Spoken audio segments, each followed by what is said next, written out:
Go ahead.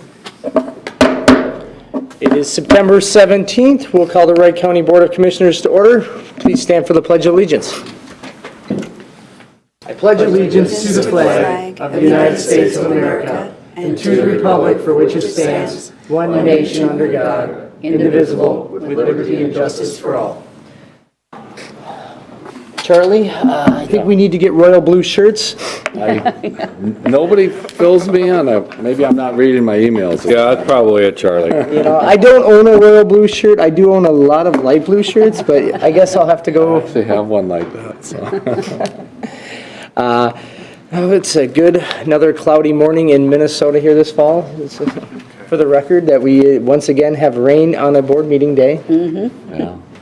With that, I will look to dispense with the reading of the minutes from the September 3rd meeting. Is there any corrections or modifications? Well, Mr. Chair, I'll move forth the minutes unless somebody did have a correction. I will second that. Motion by Commissioner Burrell, second by Commissioner Hewsome. Is there any further discussion?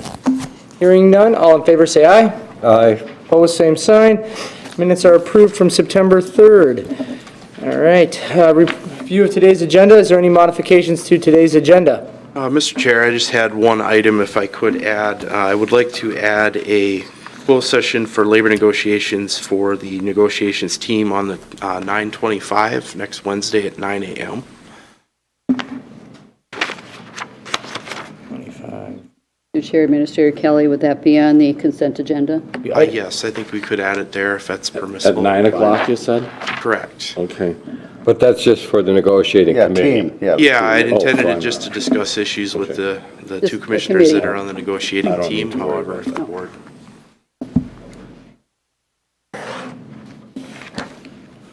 With that, Mr. Chair, I'll make a motion to approve the agenda. All right, we have a motion by Commissioner Potter, Second. second by Commissioner Dahlheiden, with the addition of a closed session on September 25th at 9 a.m. as consent agenda item number J. All right, is there any other discussion? Hearing none, all in favor say aye. Aye. Opposed, same sign. All right, today's consent agenda. Would anybody like to remove anything from today's consent agenda for further discussion? Yes, Mr. Chair. All right, Commissioner Potter? Thank you, Mr. Chair. I'd like to pull item H for discussion.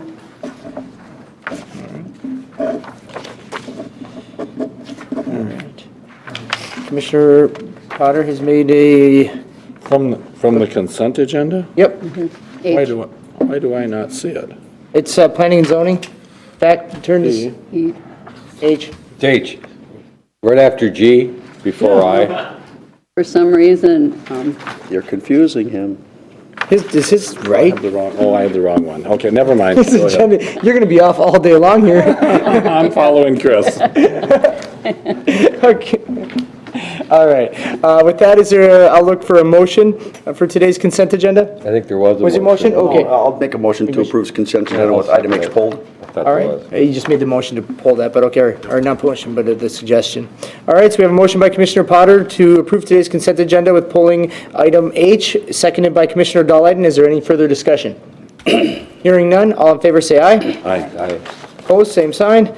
Consent agenda is approved. We will now move to discuss the planning and zoning item number 1 from the consent agenda, the acceptance and the findings of and recommendation of the Planning Commission public hearing held on August 8th and August 29th for the following property for Gary Fain. I will open it up to Commissioner Potter. Yeah. Thank you, Mr. Chair.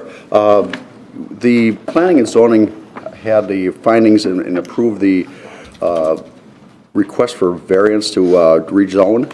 My concerns are that the timing is wrong on this because there's still mining operation to be done with this. It's a little jumping the gun on getting that rezoned at this point in time. The other concern is it's outside the land use plan, that it's not quite ready for that yet. It's not in what's called an enterprise zone or area. And as you start deviating from the land use plan, the more you deviate from it, eventually it will get us in trouble with other entities that may come forward. But that's my concern, is that the timing is wrong on this, and that they're still mining gravel there. It is not done. So I would make a motion to deny the recommendation to rezone it. We have a motion by Commissioner Potter for the denial of the rezoning of the approximate 32 acres from Ag General to AR. I'd like to hear from, Commissioner Burrell? Well, no, I'd Rashawn? like to hear from we have a Sean. motion on the board, you can't do anything. Can't do that. You have to find a second. Is there a second? Once again, I'll ask again, is there a second? Once again, I'm going to ask a third time. Is there a second?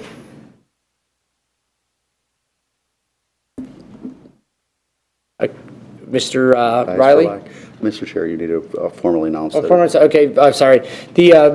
The motion dies for the lack of a second. there you go. Sorry. Mr. Sean Riley, I'm going to let you speak to this, and we'll come back for further discussion. Good morning, Mr. Chair, County Board.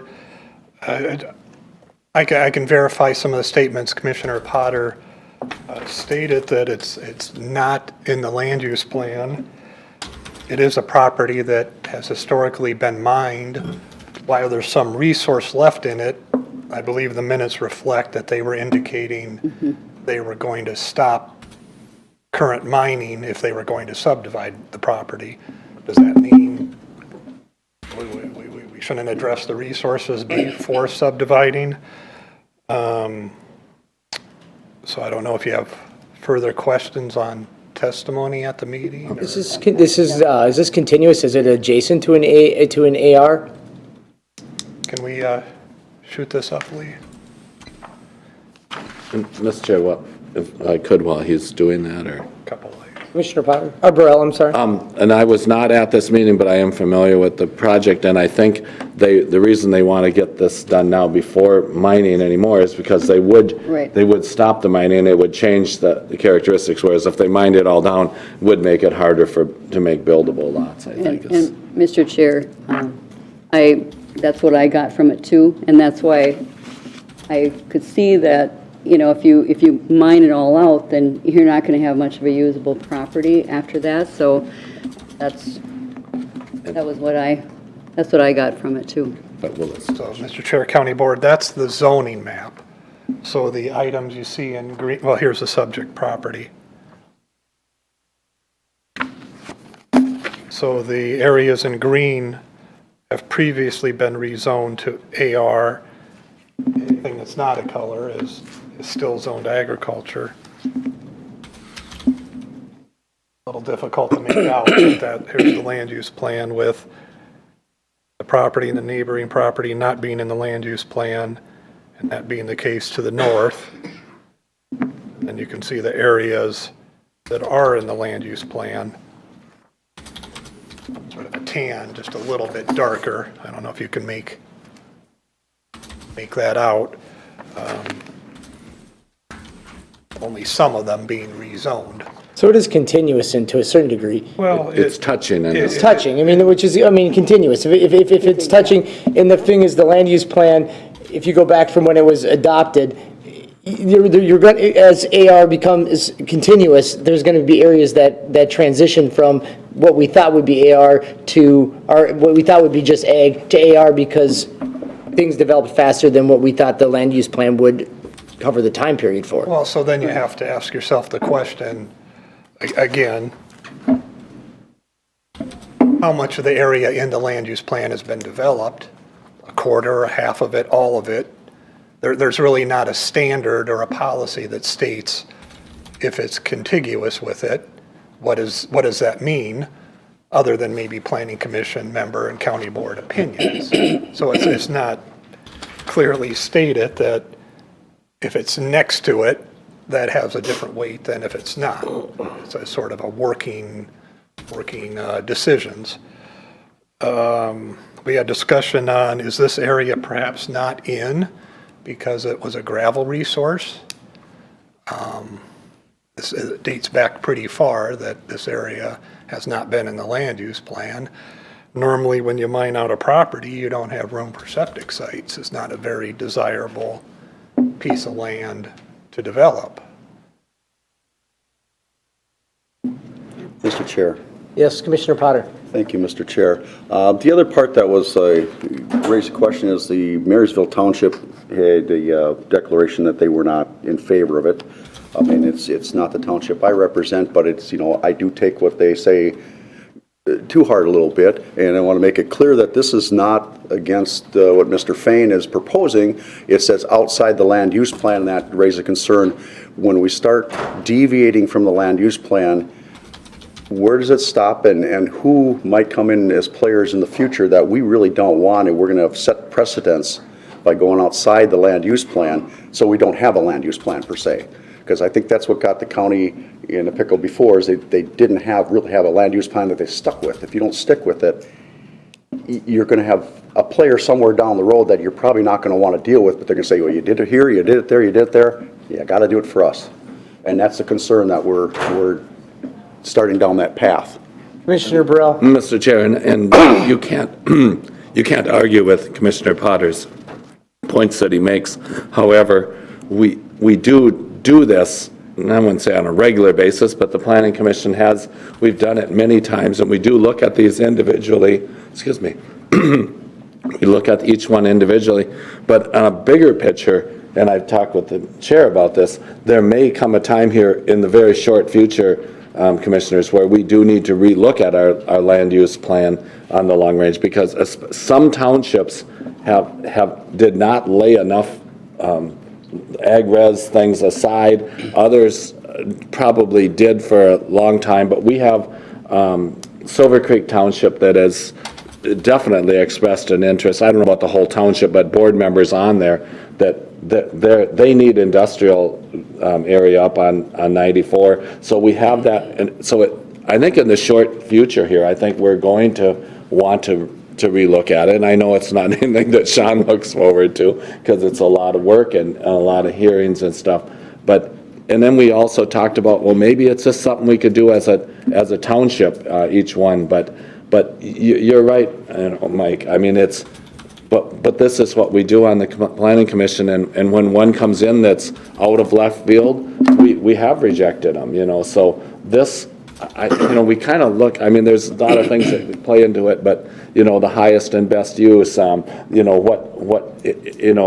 it was mined all the way down, it might make a different decision where, like Sean said, it's pretty hard to get a septic to work in there, but if they get this approved, they're not leaving a lot of gravel. I think it's been pretty well mined, but they could still make these into lots.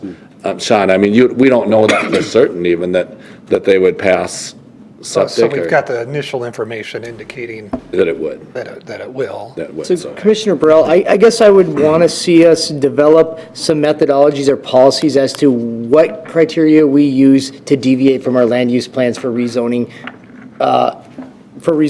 I think if we had that would give that policy in place, then it would give us something to protect our land use plan versus just willy-nilly us here in the Planning and Zoning Board saying, yeah, that seems reasonable, no, that doesn't. Whereas if we actually create the criteria, then we'd have something to hang our hat on. I would have to, I don't think willy-nilly would be characterized anything that ever happens on planning. But we don't have a checklist that says you met but- A, B, and C. But if you did that, then, and it really was that concrete, then you don't need a board. That's what we're there for. That's what the board is there for, to make those, and they're tough calls sometimes. They're not always, and Sean knows this, I mean, you guys do too. Sometimes it's, 5-2 and 4-3, and there's a lot of debate, and you guys read the minutes and you know all about it, so. But criteria is fair and equitable, and that's what we need to be, fair and equitable. And that's what I want to make sure that there's not some people that are winner and losers based on feelings and emotions. It's based on criteria. Yeah, Mr. Chair, I think that, there is a difference between prime agricultural land and, a gravel pit that's been zoned as general ag. So I think that there is a difference too, what is the best use for this property? And I think that could be an argument, and that could be perhaps a criteria. I missed one point too. I know the township did have a negative, but I talked with at least one of the, not just at least, I talked with one of the supervisors there, and he said basically what they did was just looked at the reading, and when you read our ordinance, you know, it's a no, and that's what they did. He was torn on it, and the way it sounded, according to him, the other board members were too, where they thought, well, maybe this would be the best thing, but we can't do it because when the way they interpreted the ordinance, and the planning commission looked at it a little differently, so. Mr. Chair. That's kind of Commissioner where we're Potter? at. Thank you, Mr. Chair. The land use plan is a living document that moves, and it has to update itself very frequently, and sometimes infrequently. The last time the county board, the commissioners that were sitting up here did it, they're kind of forced into doing something because they didn't have a land use plan. And they went through a lot of work to create this, and the townships had major input on what was going on. They had enterprise zones, you know, green zones, red zones, yellow. They had all these things to help anticipate. And maybe it needs to be updated. Well, I'm not saying it doesn't, but that should happen first, and that should come from the townships and that, and from that, not from here, there. Like say, I'm gonna restate, my fear is not because Mr. Fain, but somebody a bad player in the future might say, well, you did a land use plan, outside the land use plan, here, and here. Now I want it, and I'm not gonna get a fair hearing, so I'm just gonna go straight to court with this thing. But then, Mike, they would be able to also say, you denied it here, and here, you know, so it's not like these things get approved willy-nilly, as you might say. And we fairly recently passed one of these, you know, from general ag to ag residential. That's based on riparian rights. So, Mr. Chair, County Board, just for the record, so we've had a land use plan dating well before this current version. This one was done in 2011. Yep. And the current land use plan pretty much reflects the existing one, the one before 2011 for this area. What kind of look they did or did not put to this property and the dynamic of the gravel, I don't know if they did. They probably did not pick this individual 40. So you have to be careful, 2011, 2019, how often you reset. Again, there's quite a bit of, well, you can see, there's quite a bit of land in that area That's ag-res. that's ag-res that hasn't been rezoned. So in an overall view of it, there's a lot of land left to be developed. When it comes down to individual owners that have unique circumstances perhaps, and they're not in the plan, it makes it difficult what you do about an individual 40. So I'm going to say at this point, because it's obviously becoming an issue that our land use plan is becoming dated, for that reason, in the short term, I think we do need to create a policy as to what the criteria is that we would warrant a rezoning for these type situations. And I think if we did that, then we'd have something to hang our hat on to for all these type of situations going forward. And if you wanted to hold off on this situation till we create that criteria, I'm happy to do so. The only thing there, Mr. Chair, is then it could bite you too, because, you know, there might be a property where it doesn't really make sense, but when you read our new interpretation, it does. So, I mean, I think we have a board that does give this a lot of consideration and a lot of debate. And the other thing that I wanted to mention too, when I went to some of these meetings, I was not on the town board when they did the land use plans. I'm telling you what, most people, I say I didn't have a clue, and most people weren't too far off of where I was at.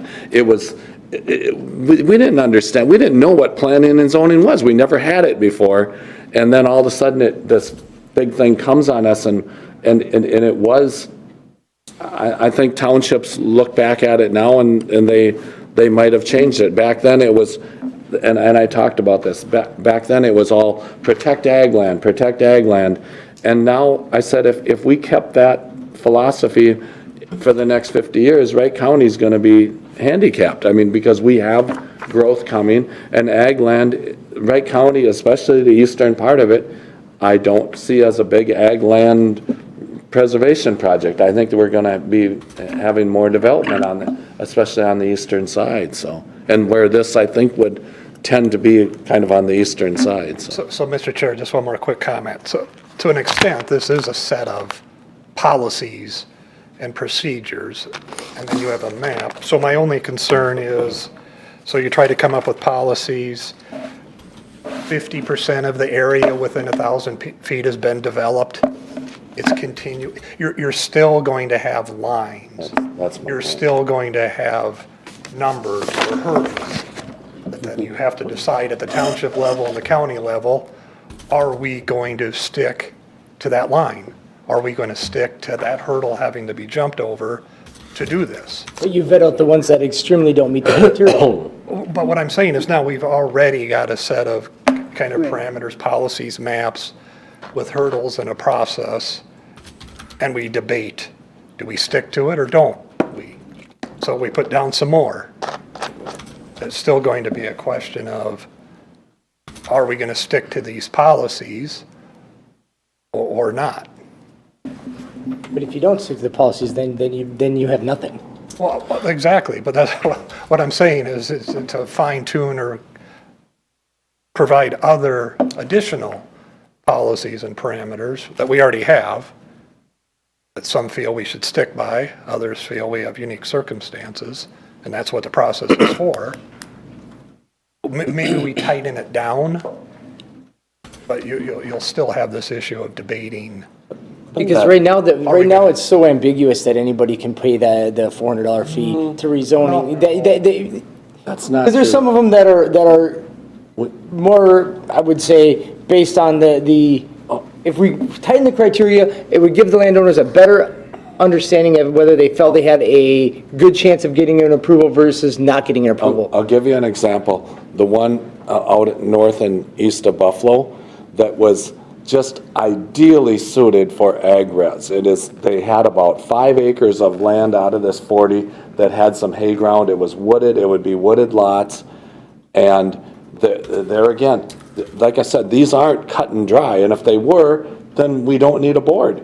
So like I said, I think you're taking away the authority of the board. That one, we had people that supported it. I actually thought, gosh, it's not going to be ag. It's at some point, if the city moves out, it might be tiny little lots. Maybe the thing is now to put it in 10-acre lots and kind of preserve kind of the countryside a little bit.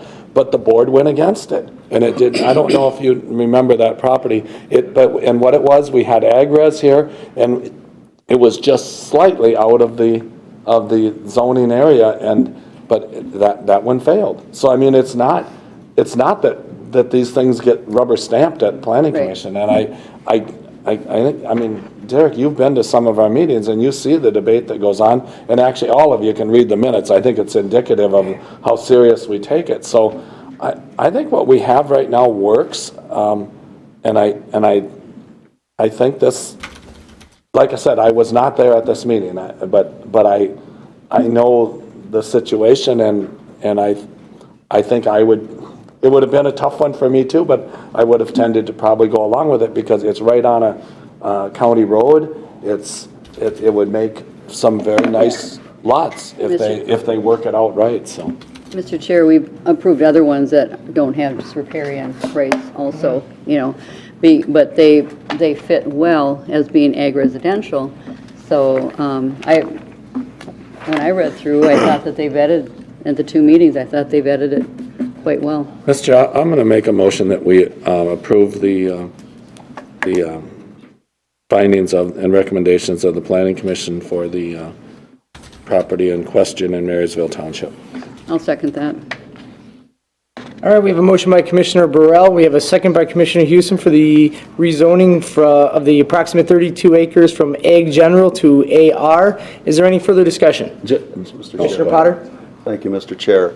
I'd just go on record to say, I'm not saying that Mr. Fain's application doesn't make sense. It's just outside the land use plan. It might be jumping the gun a little bit. I don't want to create a problem down the road, for some bad player to come in. That's my fear, is we start doing this and all of a sudden we get that person we don't want, comes in, does the same thing. Hey, you proved everything else. So I think it's just jumping the gun a little bit, but I don't think the project based on what it is, and I know where the property's at, and that is probably the better use for it, but it needs to be inside that land use plan. And that's my concern, is that we need to get that freshened up before we start getting into these things, because we're going to create ourselves a problem, or a future board's going to have a problem with this somewhere down the road. Mike, and I agree with you, and I do think it needs to get looked at, and maybe that's something that we can set up for a workshop with the planning and zoning and have because we're more intimately involved with it even than the county board. I mean, like I said, we make the votes on it, but maybe that's something we could do at a workshop sometime, Sean, with the planning and zoning, and see if we should make some recommendations for, like I said, I don't know if it needs to be an entire write-over of the land use plan, but maybe certain geographical areas. And that's the reason, I mean, I think the project has a lot of merit, and I'm going to side with Commissioner Potter, because in the short term here, I want either some methodology or some look at the land use plan, because, I mean, the project itself may qualify for it, but right now, I just want to protect the land use plan, so. And, Mr. Chair, I think that that's fair about, updating the land use plan. I believe that the townships recognize what's happened, with our growth, and to look to see what really is prime ag land and what is marginal. So can those areas be more in the ag residential or another use? So I think that that's fair, but we certainly have approved other projects over the last years, zoning from ag to ag residential, and I feel that those are fairly closely aligned, but anyway. Mr. Chair. Yes, Commissioner Deloiden? Yeah, my biggest concern is that the townships need to have the input into it. And all they just state when they rejected it was because it's not in the plan, it's not in the use. Yeah, So that's just why, it's the only reason. But yeah, the townships do need to be involved in it. And I'll go along with it on this one, but I think in the future, until we do some discussions with the townships, I don't think we should do anymore. Commissioner Potter? Approvals. Oh, sorry. Thank you, Mr. Chair. So what I'm hearing here is going forward, we need planning and zoning with our zoning administrator to look into those areas of ag that would be potential ag R, and identify those in all the townships and all the areas around, and have the land use plan modified to accommodate or match that issue that's going to come, because preserve the prime ag, that's noble and all that, but there's certain parts that probably need to be looked at again. I know the last time they did a really good job with the land use plan, and it spent a lot of time, but it does need to be freshened up a little bit. And if we're going to focus just on the ag R part, I have no problem with that, and I think that's the correct way to go to protect Wright County for the future. Times are changing. Yes, they are. Thank you, Commissioner Potter. With that, we have a motion by Commissioner Burrell, second by Commissioner Hewsome. No other further discussion? All in favor, say aye. Aye. Aye. Opposed? Aye. Aye. Motion passes 3-2. Commissioner Vetch, could I just mention just one thing before Sean leaves too? I'm hoping the board doesn't, I appreciate Commissioner Deleiden's input always, but if we do make a hard and fast thing that we're not going to allow any more of these, you do kind of tie the hands of the planning commission as well, but because if this took 2 weeks, it's not a big thing, or if it took 2 months, it wouldn't even be a big thing, but this all has to go back, it has to get vetted through the townships, and it could be a lengthy process, so whatever, we'll just play it out and see where it goes, but it takes longer, I think, than you might realize to get something. No, I realize that, but the townships should have their input. I mean, they are representing their local people. And if the townships are completely against something, then I don't think the planning and zoning should be going against the town boards. And the supervisor that I talked to was not really against it, and he said they did it just because when they read the ordinance. Yeah. And maybe what they could do is say, we realize the ordinance is against it. If it was just up to that, we would say no, but we think it's a good use for the property. I don't know how. And then maybe that's what it is. It's maybe having a workshop with township supervisors regarding planning and zoning or something, just to work some things out. Well, I think that's been a long time Yep, coming. I mean, it because there's has. been growing questions about, is the land use plan up to date, and does modifications need to take place? Mr. Chair? Okay. Commissioner Potter? Thank you, Mr. Chair. I think this is a good discussion for the next quarterly township officers meeting, to let them let them tell us directly, all of them, what they think, what they would like to see if any modifications are there. Because I'm sure that after this vote today, there will be talk in that circle, what's going on. And we just want to make sure that they're, hey, are you supportive, against, how do you want to do this to going forward? Yeah, How do I we can- address these issues? Yeah, well, I can bring that up here, what is it, October, Yeah, fourth. Yeah. Fourth. Yep. I know 2 commissioners won't be there, but, But I well, since can, I don't have any townships, yeah. I'm more than happy to You're bring it up. you're the perfect, well, you have township board experience though, in planning and Well, I zoning. do, Sure, you have but- experience there. But I can tell you, though, it won't be a clear-cut thing either there. No, it won't be. Some townships will be wanting some change, and others Right, and- don't change a thing. But that's fine. They represent the local people. It is a complicated issue. It is. I don't think it's going to be clear cut within townships. No. Silver Creek. Yeah. Okay, thank you, Mr. Chair. All right. Well, thank you. All right. John. Now that we are 30 minutes behind, we'll bring our auditor treasurer, Mr. Bob Hevela, up here for the approval of a 2019 tobacco license for CTP, otherwise doing business as Clearwater Travel Plaza. With that, I will look for a motion to approve the tobacco license. A motion. What? Motion by Commissioner Potter, second by Commissioner Hewsome for the approval of the tobacco license for Clearwater Travel Plaza. Any further discussion? Hearing none, all in favor say aye. I Opposed, same sign. Item number 2, the approval to claim email domain for the Amazon business account. The board, with the advent of the procurement cards, my office monitors all of the activity that's done with the credit cards. And we see that we have quite a few Prime Amazon accounts where we can save on shipping. So in conversations with Amazon, we found out that we can qualify for a Prime business account. What my staff did is they analyzed the shipping costs from June 6th to August 28th, and we spent $40,000 on Amazon, and we paid about $2,000 in shipping costs. This Prime Amazon account would cost the county $1,299 annually, so we'd save a lot on shipping. This also kind of consolidates all the Prime accounts through one umbrella of the business account. So I'm asking you to approve a Prime business account, and we'll direct all current Prime accounts that we have in the county departments through this one business account. Mr. Chair, Bob, what was the amount for being the Prime? $1,200. 1,200. $1,299, so almost $1,300.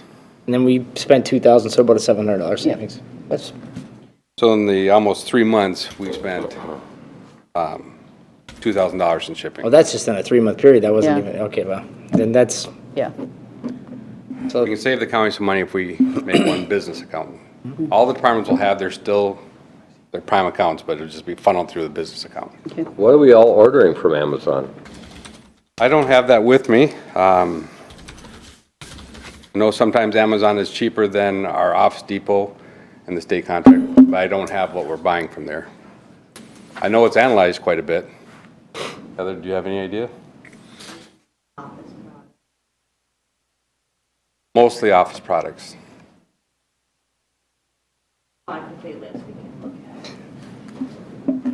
Well, this seems like a lot of money in a 3-month time frame for just office products. Because it's not paper, we're getting that from Staples, right?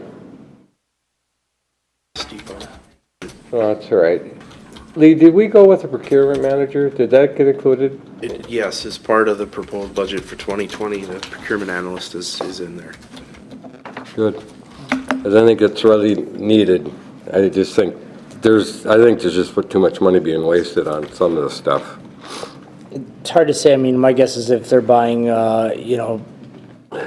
office desktop, folders, shelving pieces, things like that, that sometimes Amazon tends to be a better pricing on those those one-off things versus the bulk things where Office Depot on pens and stuff is pretty competitive on it, but it's the onesie twosies, the shelving pieces that you put on your desktop and things like that, and staplers and stuff like that, that Amazon sometimes gets better pricing. Yeah, well, it could very well be. I'm just thinking $40,000 and 3 months is just an awful lot of money. And I appreciate you questioning it, because I think that it's worth questioning. Commissioner Deline, it looks like it's like computer items like this, like HHS supplies. A lot of it's like the computer upright things and stuff. The shelving. So Commissioners, there's two actions before you. One is to approve the claim of the email domain, so that way co.wright.mn.us employees can't set up Prime accounts with that email address. It'll all be funneled through this business account. So all the ones that are existing would be rolled into this. So action number one is to approve the claim of email domain, and you're authorizing me to do that on behalf of the county. Second thing would be approve purchasing Amazon Prime for business. Okay. You want it in two separate motions, or do you want just a more It'd be all combined? one, Mr. Chair. One? Okay. You making a motion for that, Commissioner Potter? I'll make that motion to approve that. We have a motion by Commissioner Potter, I'll second it. second by Commissioner Dahlheiden for the creating of a business account and to funnel all county current business accounts through this one account. Is there any other further discussion? Mr. Chair. Commissioner Dahlheiden? So you said existing, but this will allow anybody in the county, employees to do it, any department, right? They would be funneled through my office to create that. Yeah, so any department, not just the ones that are currently purchasing from Amazon, any of the departments. Correct. They'd be able to take advantage of this business account, but they wouldn't be able to apply directly by themselves. Right, and nobody would, and that's a good thing, actually, so that it's all funneled through one thing. We're going to be able to do better analytics on the Amazon account if we have it under one umbrella. No, I agree. Board, the next three, I'm sorry, All right, so we got any other further discussion? None? All in favor, say aye. Aye. Opposed, same sign. The Amazon account is created and consolidated. Now we have the approval of the minutes for our County Ditch 33 public hearing from August 27th and the approval of the minutes from the County Ditch 33 informational meeting on August 27th. I am going to turn this over to Mr. Matt Detchen. Matt, I don't know if you necessarily have to read through all of the minutes. I think you can just kind of give a quick highlight. Yeah, I do want to address something before we get into the minutes. So we had the public hearing for the minutes that we're approving now on County Ditch 33 that was held on August 27th at 2 o'clock. During that hearing, you guys voted to close the public comment portion of the hearing, but to continue the meeting until today at 9:30 to receive comment from Monticello Township regarding their assessments on roads. So Commissioner Vetch and myself have been working with the Monticello Township, trying to provide them with all the information. I don't think they're available or ready to provide any sort of comment on that, so I believe we would make a motion to continue the public hearing once more to a later date to give Monticello Township some more time to. And that's what I would recommend, that that the board would leave it open for a to-be-determined date. As at last night's meeting, the Monticello Township wants to consult with a law firm regarding the redetermination of benefits, and they're not quite sure what that timeline will be, so for that reason, they'd like to have. So then we probably should not approve the minutes because the meeting is going to go on longer, right? That's what I was curious about. I was hoping I'd have Greg's. Maybe input on it. Uh-oh. He's got the bow Probably tie broke on the today, law. watch it. Mr. Chair, Commissioner Burrell, the meeting's been done. You can Okay. approve the minutes. We'll just, the public hearing is just left open for Monticello Township. But if the minutes look correct from that meeting, then you can approve those. We'll just have another set of minutes that'll follow with the next one. Okay. Commissioner Hewson?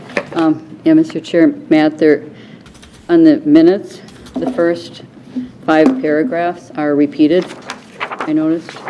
Oh, okay, from the template that okay, yep. Yep. I will make sure that gets fixed. Yeah. And also, I didn't look this up, but will you check the spelling of dike? I think it's D-Y-K-E. As in a name or as a structure on A it? structure. Okay, yep. Yep. And then I had one question. I wasn't sure about this, Commissioner Vetch. Charge.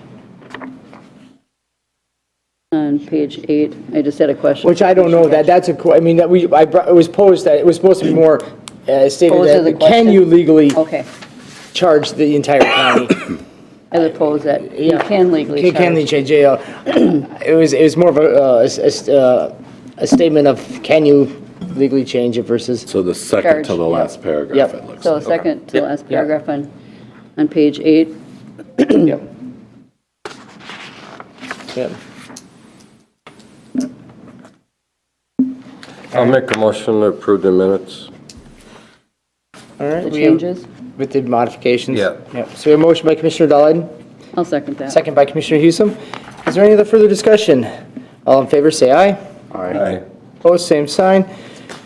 All right, minutes are approved, so we will look at, we'll work with staff when we hear back from Monticello Township. Their goal is to, after getting some legal advice, to come forward with a resolution with some direction of asking the county board to accept or deny the redetermination of benefits. I don't know what that timeline looks like. I'm told them that we're still hoping to sometime in mid to late October, but I don't know how long it'll take them to review.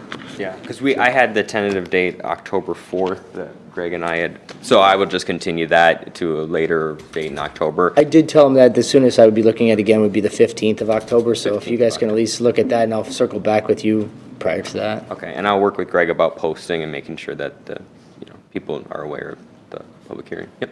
Mr. Chair? Thank you, Mr. Chair. The question here is, okay, we approve the minutes of information, but you want to allow the township more time.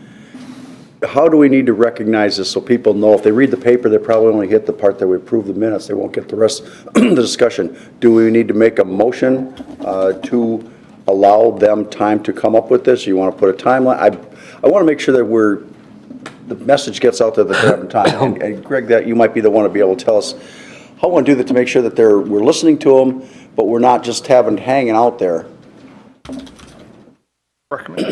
Yep, so the motion was already made to continue for that issue. We just don't have any, we were hoping by today we'd have some more information, give them a time to comment. So I believe the motion was already made. It's just continuing that to give them additional time.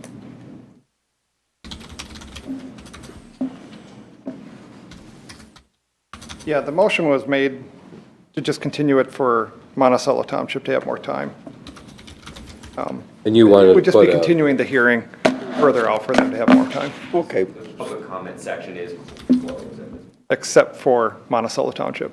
Except for them. Okay, so we're on good ground that, and they know that this is the intent. Yes. We intend to give them more time to get there. Okay. Yep. I just want to make sure that was clear, because if it goes in the paper different to people, what's going on here? Thank you. All right. No, we voted on that, didn't we? I don't think Yeah, we so. voted on the minutes. Yeah, we did. Did we? All right, yep. So now the approval of the minutes from the County Ditch 10 informational meeting on August 13th. I'll look for a motion to approve those minutes. I'll make a motion. Motion by Commissioner Dahlheiden, second by Commissioner Burrell. Is there any discussion regarding the informational meeting on County Ditch 10 from August 13th? Hearing none, all in favor say aye. Aye. Opposed, same sign. All right. Next, we are looking at the acceptance for bids for repairs on County Ditch 22. That is the modified item that was put into our, that everybody should have gotten their mailboxes with the estimated total of around $70,207.32. Yeah, and if anyone didn't get the copy in their mailbox, I Yep. have some printed. Does anybody have any discussion regarding those bids for repair? I'll make a motion to approve the bid for repairing on County Ditch 22. I'll second it. We have a motion by Commissioner Potter, second by Commissioner Dahlheiden for the acceptance of bids for repair on County Ditch 22 in the amount of $70,207.32. Is there any other further discussion? Just quickly, 22 has been redetermined already? Yep, read it to So me. this is on the new benefit rolls? Yep, so this is the one that we had Joe Gallus come in probably a month ago, had the issues with the tree removal. Now we're looking to actually go and clean out the ditch, which will provide them relief and get it functioning correctly, so. Sounds good. All right, great. We have a motion, we have a second. No further discussion? Mr. Chair? Commissioner Dahlheiden? Quick question, Matt. Was this the one that had all those tires that were put in for, Yeah. on a road that was not approved, or a crossing that was not approved? Yeah, they essentially use tires as kind of like a riprap, and so So what are we gonna do about that? I mean, since that road was put in and it wasn't approved, are we gonna tear that road out? It would Yeah. just be gone. Yeah, that's the thing, you know, if they're, I guess what we kind of decided on in the past, and it's been a while, that if the culvert or the crossing itself is in good shape, we would reset it at the correct elevation, remove any obstructions. If it's an issue with a culvert that's maybe rusting out or, you know, of insufficient size, the landowner would pay to purchase that new culvert, and then we would put it in as a part of the project. I think the landowner should be paying for all of it. for all of that whole thing. I mean, first off, they put it in without permission, so why should the whole ditch have to pay for something that somebody did illegally? Incorrectly too. Yeah, no, that's kind of the back, I mean, some of the crossings have been there for, you know, 70, 80 years, but yeah, that's always Been a the long issue. time.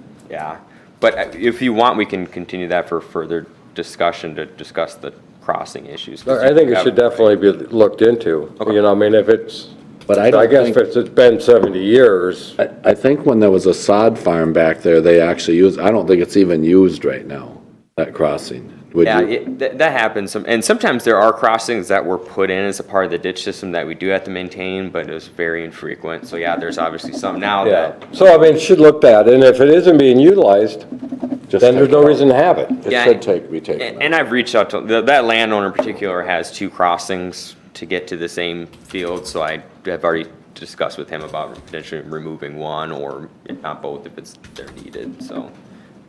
He still wants one though, or? He wanted them both, so I had to work. Okay, I wasn't aware of that. Well, I if they go to the same spot, I don't know, I see no reason why. Yeah, so. So we have a motion, we have a second. Is there any other further discussion on the acceptance of bids for repairs on County District 22? Hearing none, all in favor say aye. Aye. Opposed, same sign. Next, we have the approval from the the repairs are approved, all right. On item number 6, the approval of August revenue expenditure budget report. I'll make a motion to approve the August budget report. All right, we have a motion by I'll second Commissioner that. Dahlhead. Commissioners, I just want to draw attention to a couple of things. Oh, sure. real quick. So we're at 66% of the year. We are watching the boarding of prisoners, both revenues and expenses. We're also watching the court-appointed counsel for court admin. Those are trends that we're just watching them. And just to alert you that it's not in the budget, but we did receive the $53 million of bond proceeds, which are invested and earning money on behalf of the county. For the 53 what? $53 million for the admin building and the Oh, tax. okay. So, Was there a motion? I made the motion. You made the Was there a motion. second? I did. Yep. Mr. Chair? Yes. I know that in your budget, subscriptions and publications yes. is way over. Now, is the publications for the minutes that we put in the local papers? Mr. Chair, Commissioners, yes, that is a line item that the local newspaper has bid very aggressively. Yep. In 19, that bid wasn't as aggressive, so we are going way over budget in 19. But for the 20 budget, I did chase that budget way up. And I, and I thought that's what the publications was, and I remember that discussion during budget times. I just want to make sure that's where, Yep. that was the line. Yep. All right, thank you.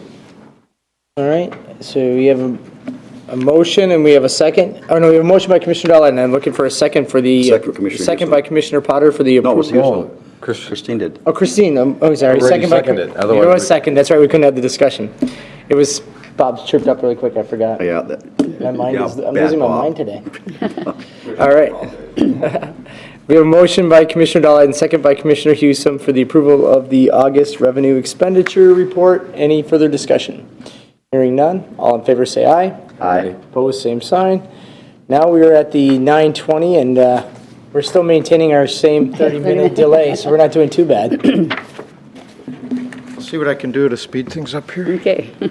Looking at item number 1, the adoption of the Wright County Long Range Transportation and approval of resolution for the Long Range Transportation Plan was distributed on August 9th. Everybody should have got a chance to look it over.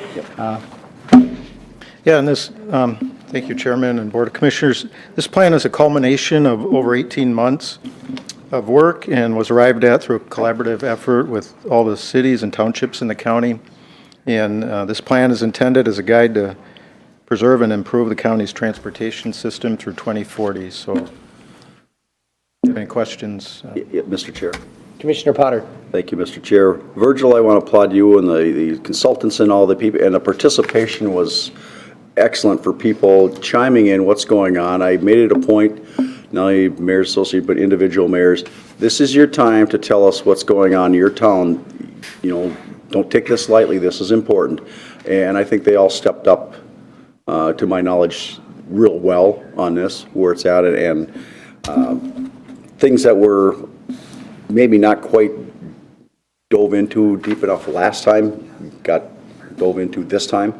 And I'm thinking this is a good document, and how long, it'll last as long as it lasts, probably 10 years, and then we'll have to look at it again. But I am pleased with how the process turned out, because all the stakeholders were there, were paying attention, and I think the questions from not only staff but consultants were all answered, and all people were listened to. Yeah, well, thank you. We did get a lot of input and a lot of participation from cities and townships, and we did outreach. We went to some community events and things, and had some open houses, and then had individual meetings. So I feel real good about this plan, too. With that, Mr. Chair, I'll make a motion to adopt the Wright County Long Range Transportation Plan. I'll second it. All right, we have a motion by Commissioner Potter. We have a second by Commissioner Dahlin for the approval of the Long Range Transportation Plan. This is a resolution. Commissioner Potter. Mr. Chair. Or, sorry.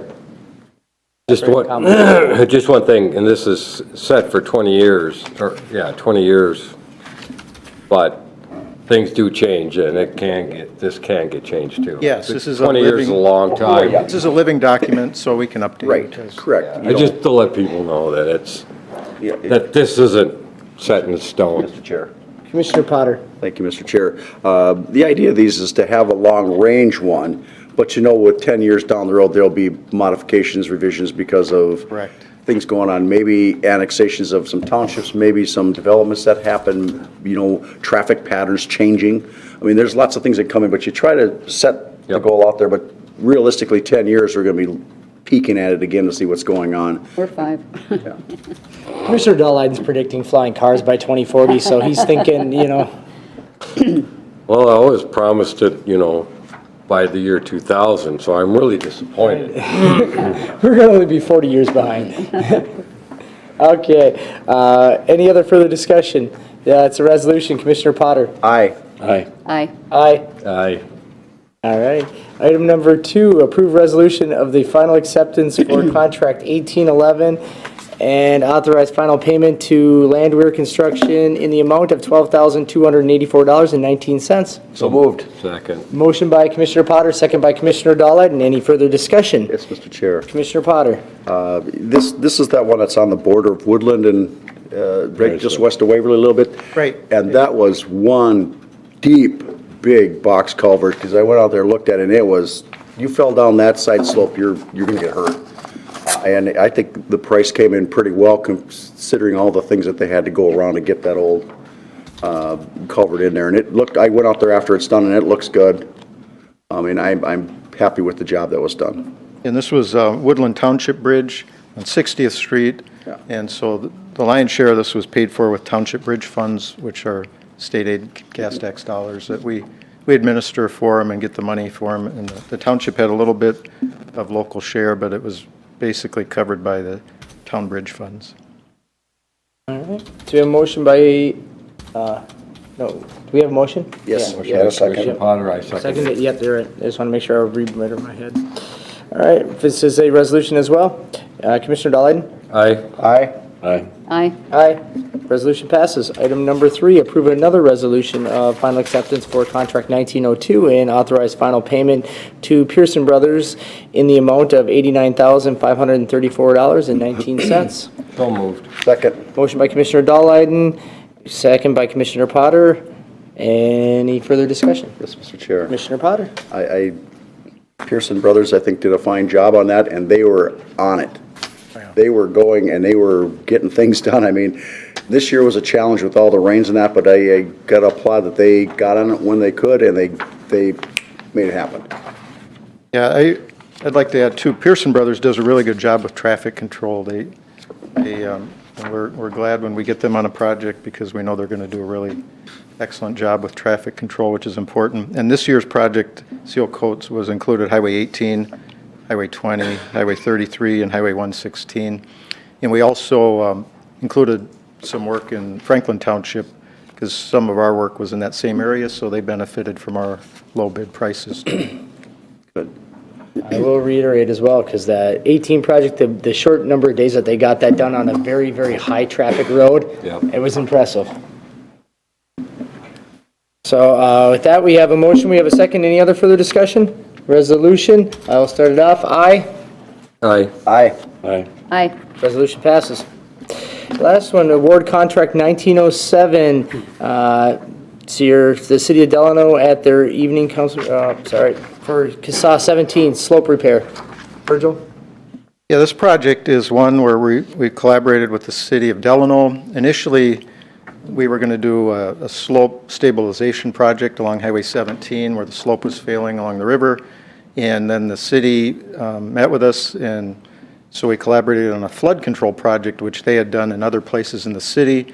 And the flood control project would also take care of our slope stabilization. So we entered into an agreement with the city and agreed to pay what we would have paid towards the slope stabilization project. So this turned into a bigger project, but the city has some state grant money available to help pay for their share. And so the bids came in, and they were about 2% lower than the estimate on the base bid. There's a couple of alternate bids that the city needs to decide on at their council meeting tonight, dealing with the type of railing they want and some other features. But so our approval today by the county board is contingent on the city council meeting tonight approving to move forward and selecting the alternate bids that they want to include in the project. Mr. Chair, I'll move that.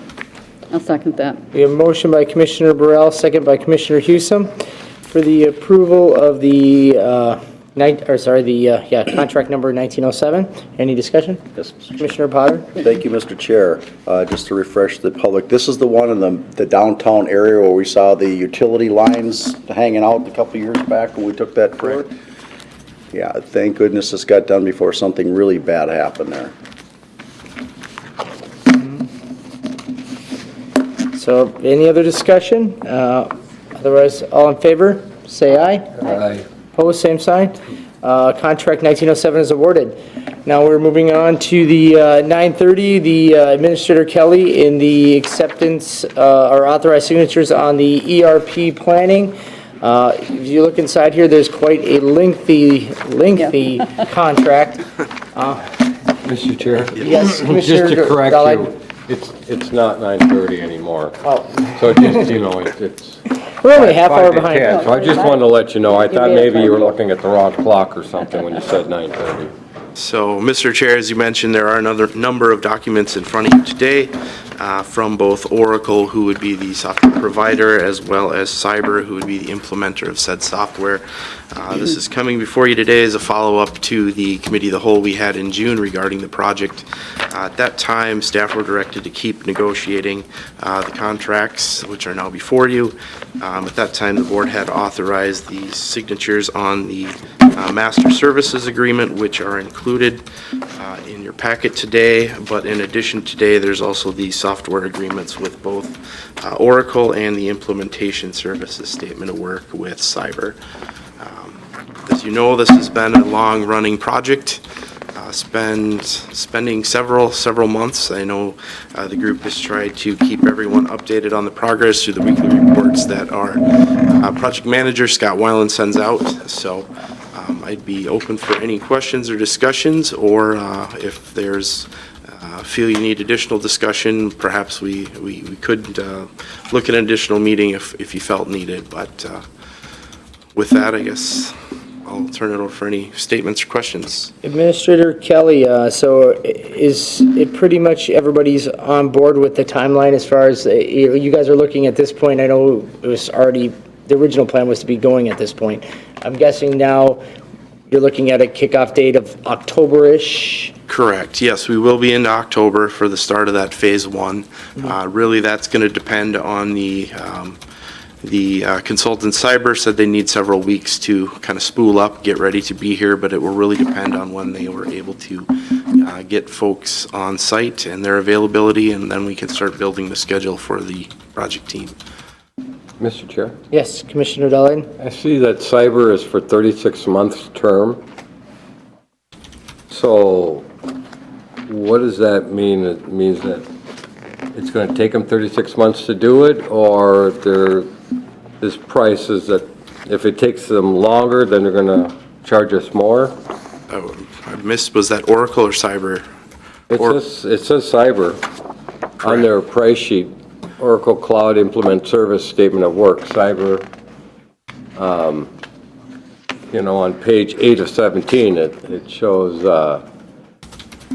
quantity, term, and net price, and then net fee. So Sure. since it's under cyber, I'm assuming it's cyber. And I know that Oracle's licensure is broken out over the 3-year period. I'm assuming they tied that to that. They had provided a milestones of when the payments were with that. So I'm guessing that they tied that to the Oracle contract period. As far as the implementation, the target was, of course, to start slightly sooner, but October to October for phase one, and hoping originally it was to be a December 2020 for that phase two. So anything in that third year would be kind of any changes that may come about as part of the project that may be needed to add, or any contingencies, those types of things. So, is the plan still, I know the original plan was to do the entire budgeting for 2020 through the ERP system and roll out the whole new budgeting process. I look at that, with you guys going with the ERP financials activating around July 15th, and we're not even on this time schedule, it's kind of a little bit further out from the September 5th, leaving almost no buffer room for any kind of modifications or one-offs. So I'm guessing realistically, we will not be budgeting with this ERP tool in 2020.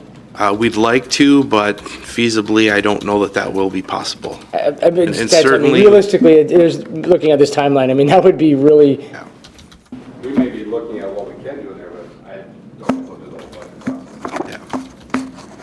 Unless things go so smoothly that, Yeah. never know. There you go, jinxing it. so we feel like everything at this point, I mean, I know it's kind of been a roller coaster of emotions with this project, because any project of this size, there's a lot of questions a person has to ask themselves, and making sure that everybody's comfortable with it, and we feel like we've overcome all of those hurdles at this point. I feel confident we have. I appreciate the efforts of both Scott Weiland and Tim Dahl. I don't know how many hours they spent on conference calls back and forth and iterations between the couple different vendors representing the county's interests. So I definitely feel we've done our due diligence on this. Commissioner Brown? Administrator Kelly. Yes, sir. So this is costing us a lot of money in the millions of dollars. And then how much would our annual, like there's a maintenance fee or whatever? And then what's going to happen 10 years from now when they say, oh, we're no longer supporting that, you have to buy this new one for another million? I mean, we're just, it seems to me like we're just get handcuffed with some of these technology things, and I'm like, what's the answer? I guess help me out. Well, typically, what I'm seeing now is most of your softwares are provided as a service rather than as you used to buy the disk and plug it in and install it on your computer.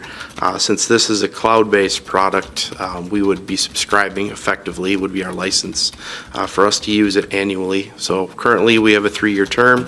The cost of that license yearly is $306,000. Just up front, we chose Oracle because we want to have a long-term partner. Not to say at some point in the future that we wouldn't go with a different provider or a different system, but given that this is a large project and will have a big impact across the county, we want to make sure we did our due diligence. Didn't we have about another $100,000 in savings from other things that we wouldn't be licensing? So the real true new cost of correct. it is about $200,000-ish. Or does that sound about reasonable? Because I know we had some back and forth as to what that number is until we actually get everything in and plugged in to make sure it meets our needs. We don't necessarily know that, Exactly. but we are, So there will be some reduction in software systems that we're currently paying for that we will no longer need to maintain moving forward. I know in admin, we have our Optimum HRIS, which has been with the county for many years, that we will be no longer continuing with once ERP is up and going. So, And I don't know enough to speak against this, but it's just scary. I mean, like I said,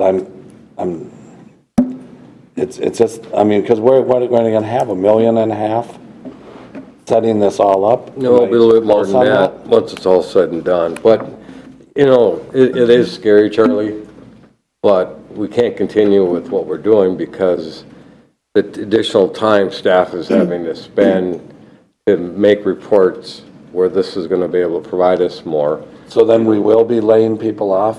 We won't be hiring anymore. Charlie, the other choice is to go back to pen and paper.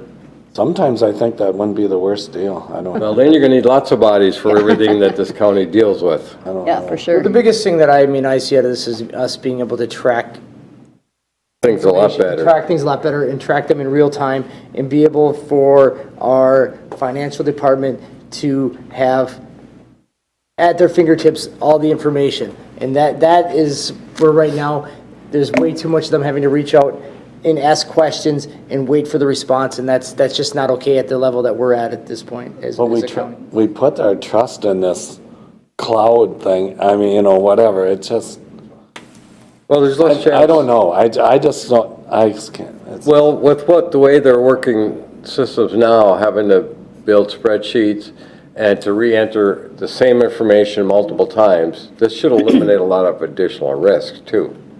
Because every time you're entering something, the same information, there's a risk of Wrong number and- miscoding yep. and entering wrong, so. We're no longer a small county. There's a lot going on. Yep. We need to have technology to help us. I suppose, and if we're gonna have growth in our ag res and all this stuff, I guess we can't fight it. So. Mr. Chair. Yes, Commissioner Potter? Thank you, Mr. Chair. Commissioner Burrell, yeah, this is scary, as it should be. It's a leap of faith to see if we're going forward. And I agree with Commissioner Deline, we need to do something. Doing nothing's not an option.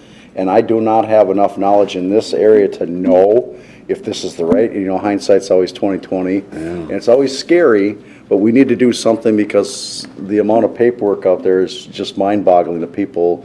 And the chance for errors is where the big thing is, because the age of legal action against you for some bad coding is just scary to look at that too. And we've had consultants, advise us through this, Yes. professional. Charlie, we had also, this wasn't one or two people that made a decision.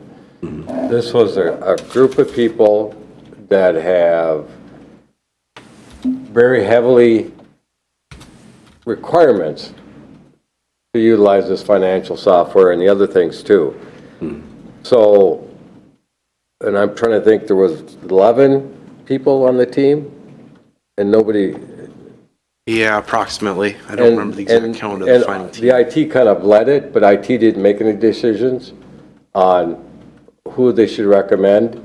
But we had a number of companies that came in and talked to them, and it was unanimous on Oracle was the one that was going to fit the county's needs for the future. And Commissioner Burrell, I will say that I have, I crashed their ERP parties at least a half a dozen times. I learned their secret knock, and I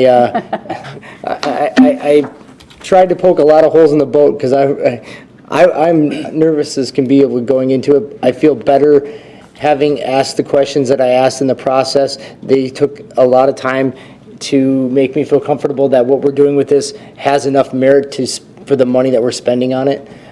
So I guess I will say I would thank you guys for humoring me, if that's what we want to call it. Well, again, board, certainly we want to make sure you're comfortable moving forward. Certainly any new opportunity and a big potential change, can be unnerving.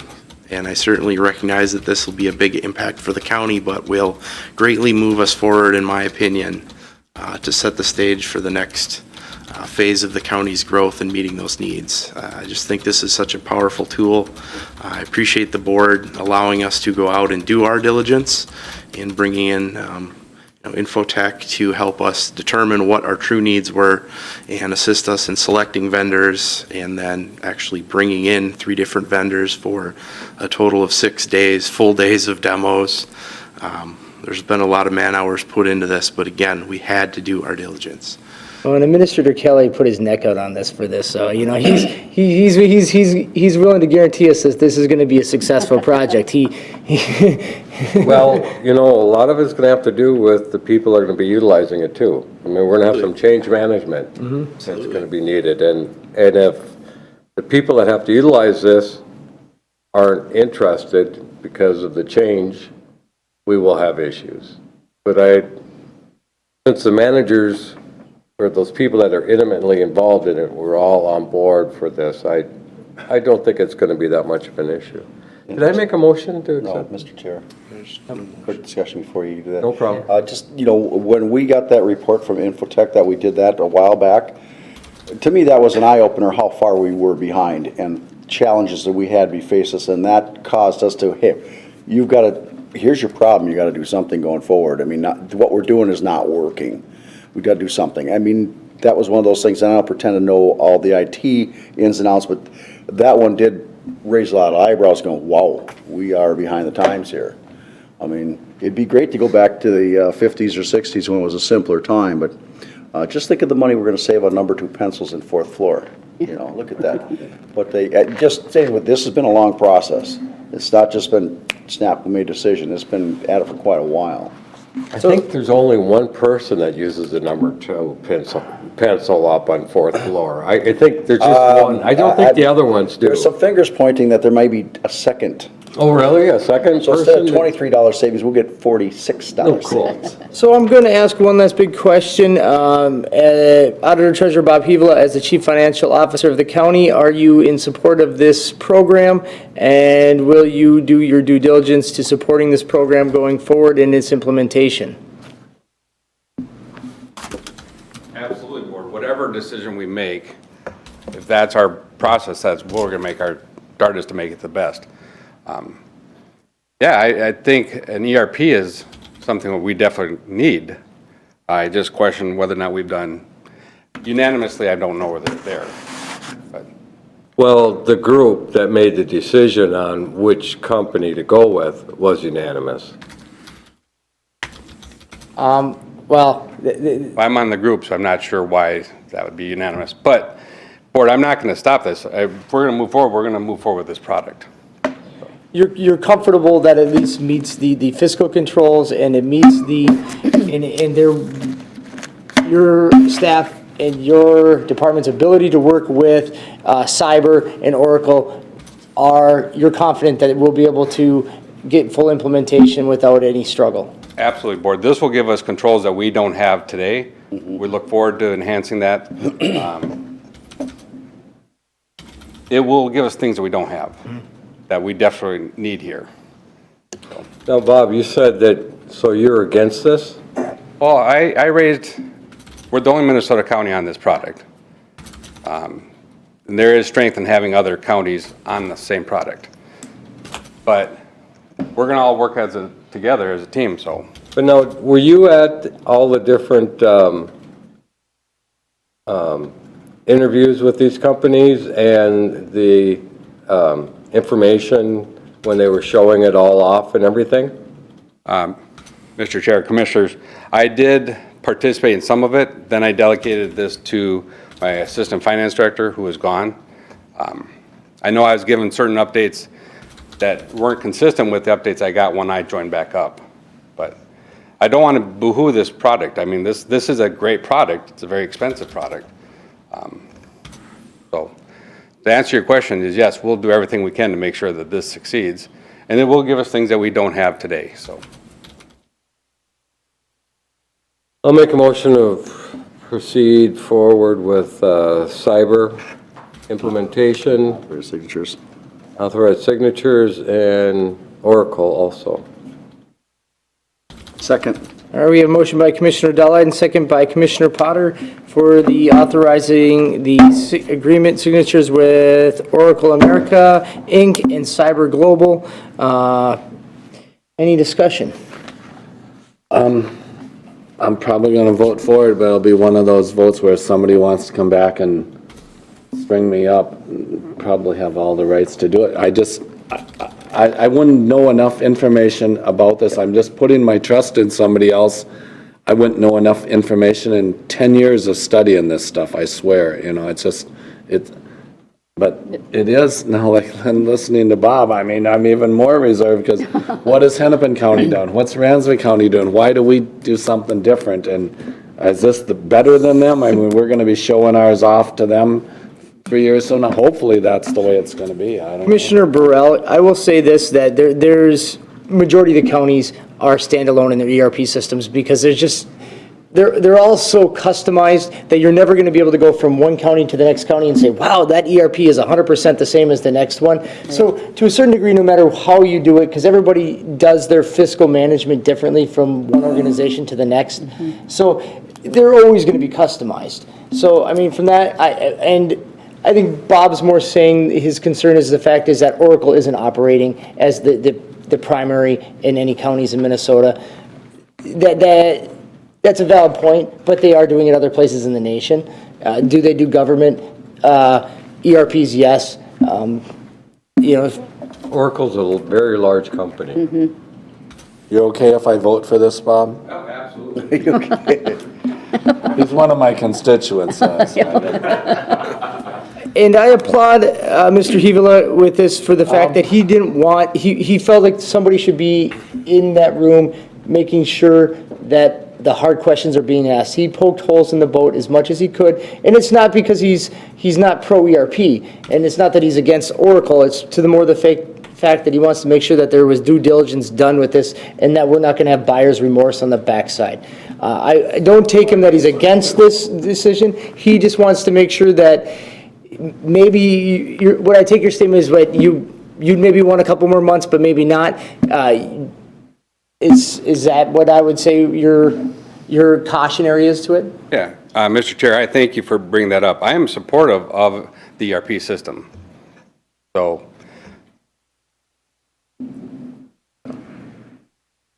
I'll leave it at that. We're going to make this work. We're going to be the example for Hennepin and the others. Okay, they'll be jealous of us. I hope so, yes. Absolutely. We're going to do our darndest to make it jealous. And I think, the reason there was a question is because at some point, you can vet this thing to death. And because every time you vet it, you come up with more questions. And at some point, you just have to you have to say, okay, we're going to go into this, and the things that pop up, we're just going to have to work our way through it. And that's the big question back and forth within that room was, are we at that point now? And the majority of them, and even almost unanimously, everyone in that room says yes, that we've vetted it enough that the few things that come up, we can work through it. One last question before we go on, for me. Yes. So tell me the departments that will have the biggest man-hour savings where we will be able to grow our county, and we're not going to lay anybody off, I heard that, but where we will not have to add people. Will it be the auditor, human service? HHS fiscal will have a definitely reduction in workload over time, as well as the sheriff's department fiscal will have a reduction in work dramatically over time as the ERP gets fully implemented. And then there'll be some savings in time in the auditor treasurer's office. What about assessor? It's going to benefit all departments in one way or the other because of easier to find information, less. Even Parks Department? Absolutely. It'll save business managers time in the creation of budgets. So that's the one thing that size, as these departments grow, these business managers within the departments will not need to get more staff to help them create their budgets. They should be able to continually manage it themselves. And that's a true statement that I can make, correct? Yeah. Yep. Okay. I'm just taking it off the stuff from our meetings, so that's for information, so. Chris, you've been kind of quiet on this whole matter.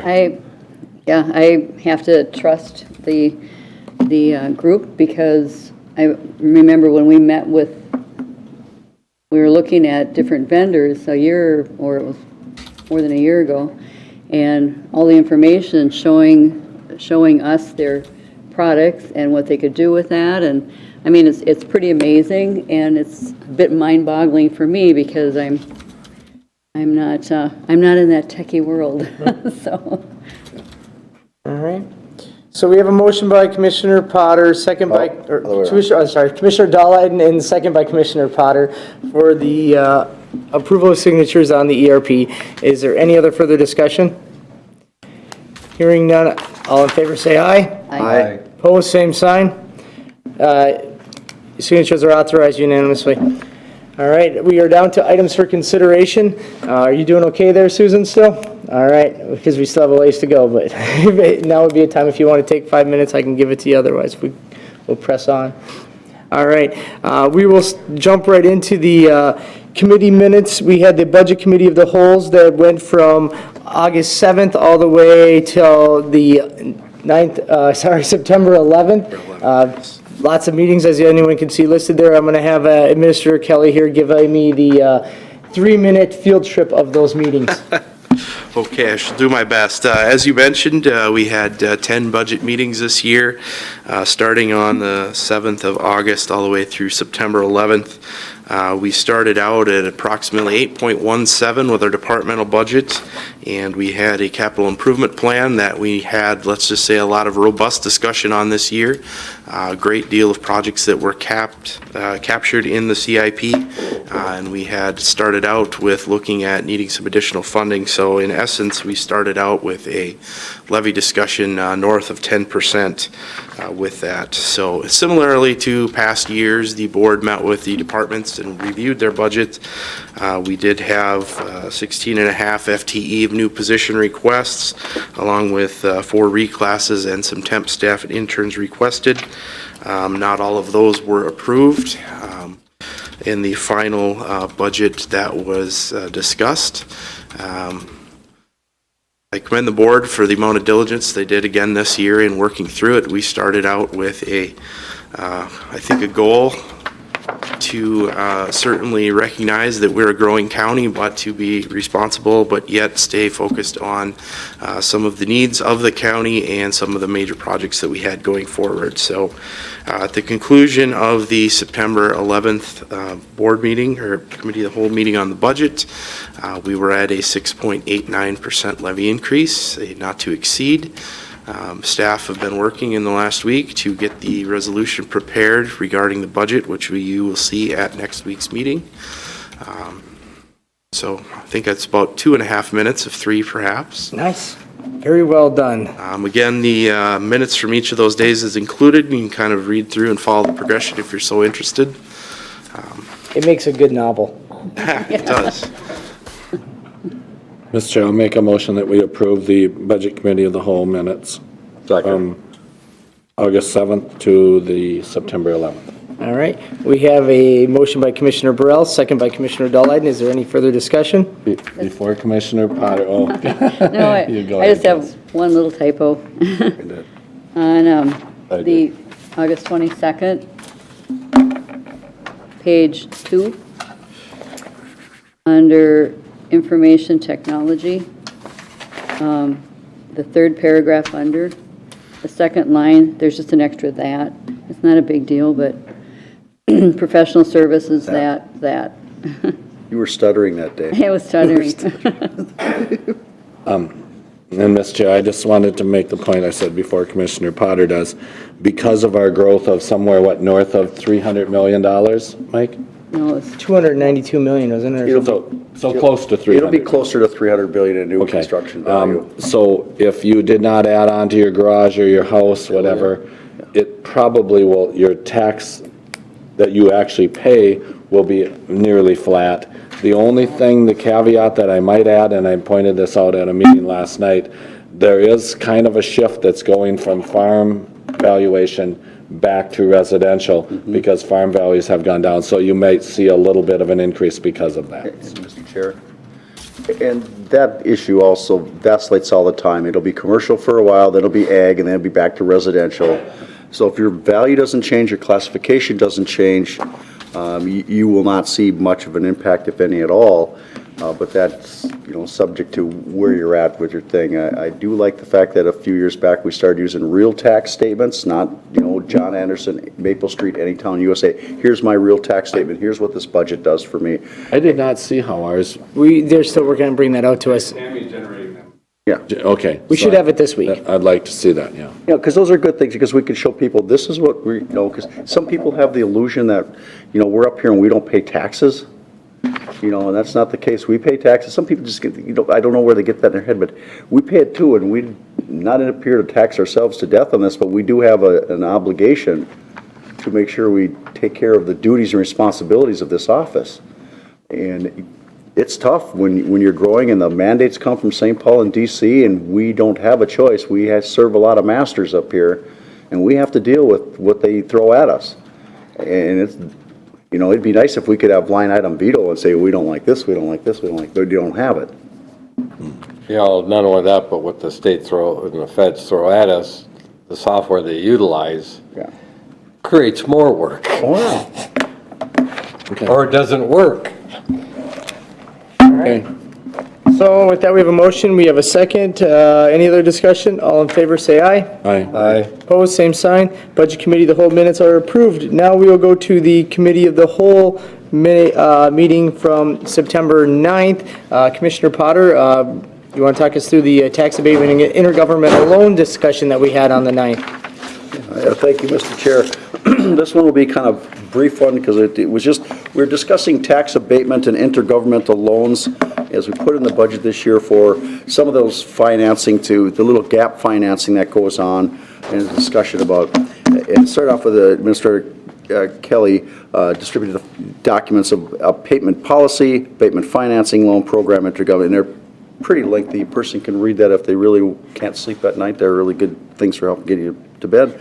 So it's centered around what qualifies for tax abatement financing. You also have limitations, what you can do with tax abatement financing. Was it for full-time employees, number of employees, dollars values, the project, all these little things, what the interest rate's going to be, what type of business is eligible. Other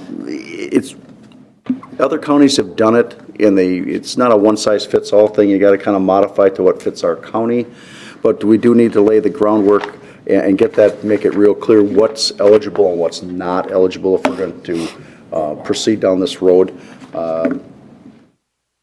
Changes will be made and presented to County Board for approval in the future. I imagine we'll have a committee, the whole meeting at one time, to go over these just a little bit more to make sure everybody's comfortable with everything, and maybe some comparatives of maybe your Carver County, Scott County, or wherever that goes. But the recommendation is to revise the tax abatement finance policy and bring it back to the board for approval. And with that, I'll make a motion to approve the brief minutes and the recommendation. I'll second it.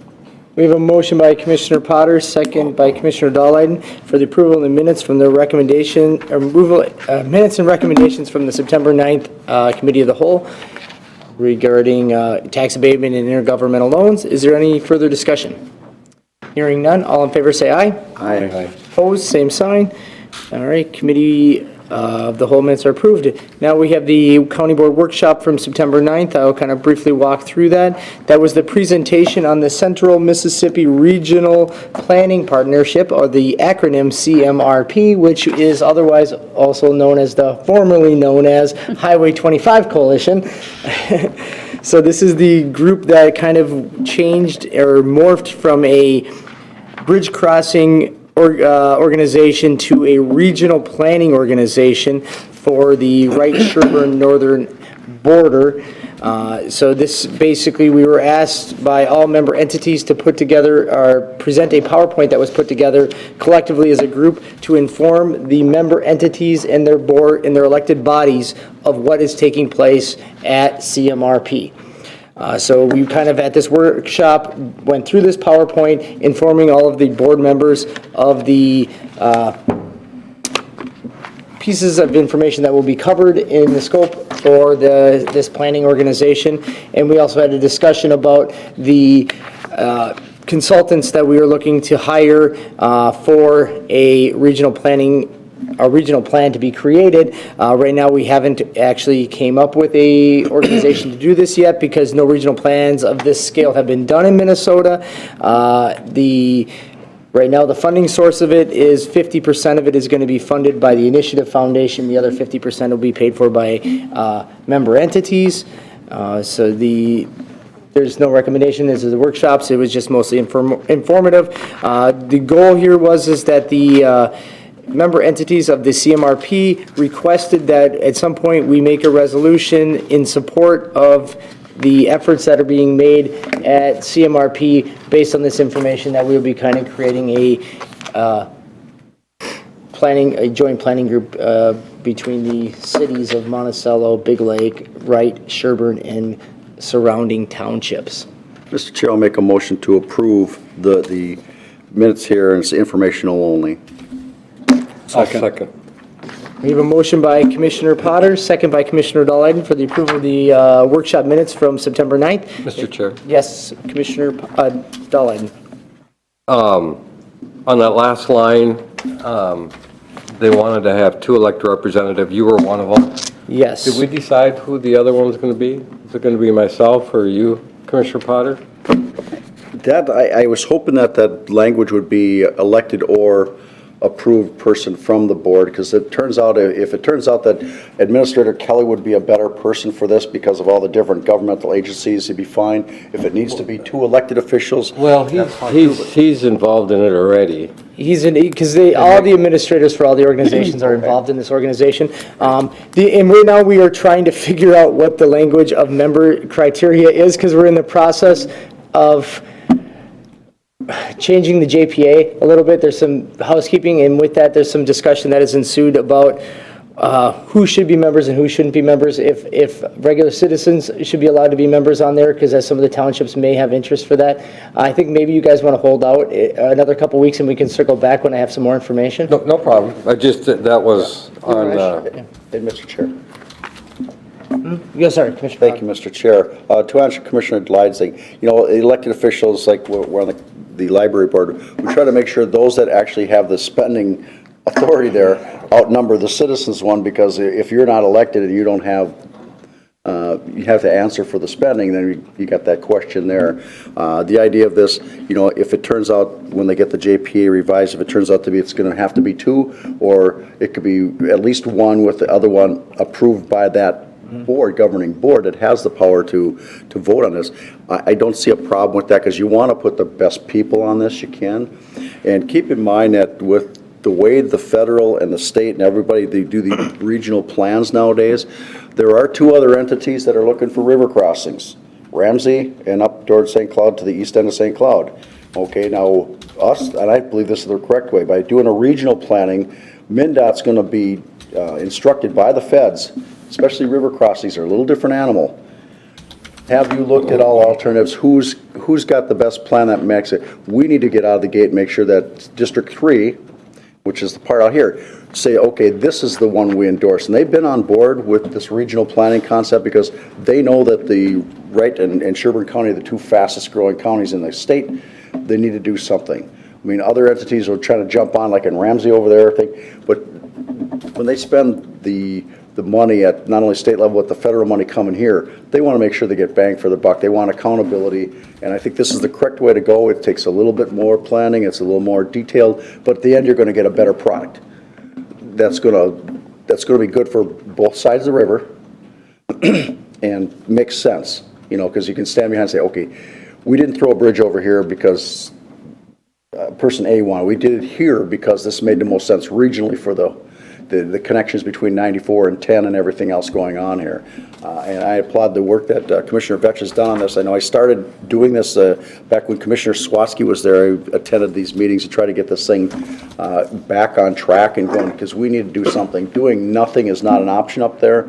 And that's not my district, but Monticello, that crossing, and Fallon Avenue is a great project, but it's only a temporary little Band-Aid that's going to take 3,500 people off that road. And when those towns double in population and demand of that crossing, we need to get on this quick. And hopefully we can not have a 30-year time frame. Hopefully this regional planning thing will bypass a lot of those and get this thing going quicker?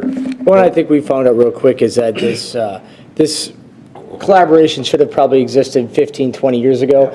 You know, so delaying it is only making it worse, and that's the reason no better time than now to Right. start this collaboration. Commissioner Dodd? Yeah, you talk about the local residents, but since the 994 is such a huge freight corridor and weekenders Travel, yep. for going up to the cabins, which is just absolutely crazy. I mean, I drive over 94 every night on Fridays, and it's backed up back in St. Michael already, so And one last crazy. comment, Mr. Chair. Yes, Commissioner Potter? Thank you, Mr. Chair.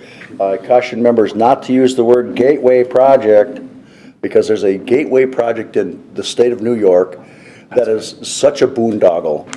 That word gets federal highway, gets them up in arms. I mean, their hair stands up on them because that one's just been, it's like the bridge to nowhere thing. The problems just keep manifesting and going. So be careful when you use the word gateway to the north. Don't use that I word. didn't use Gateway. Yeah, I'm just telling you not to because that's a trigger point for them. It's like the old interregional corridor study that was done 20 years ago.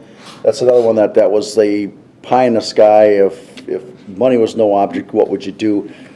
Maybe it was ill-advised to spend that kind of money on that product. It doesn't make a hill of beans sense at all.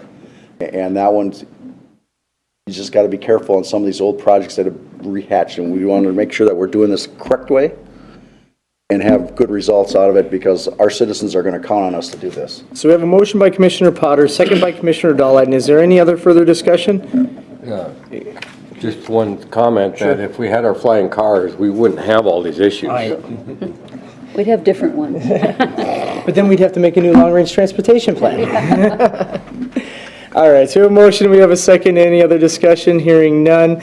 All in favor, say aye. Aye. Opposed, same sign. The minutes from the workshop on September 9th are approved. The technology minutes from August 28th, Commissioner Dahlheiden. Yeah, the Technology Committee met, a couple of things that were discussed was Office 365 and where we're at with that. The timeline, what's going to be planned for the next year, and a lot of it depends on the funding and whether or not we have the bodies to be able to continue moving it forward, or if we're going to have to go with outside contract. Enterprise remote access, that's something that for telework and that sort of stuff that they're working on, trying to figure out how that's all going to come about and what's going to be the best way to go with it. So again, a lot of this is discussion going on what's going to be the best product for that. Highway fleet management, the system that Highway Fleet is using is broken, and everything's being done with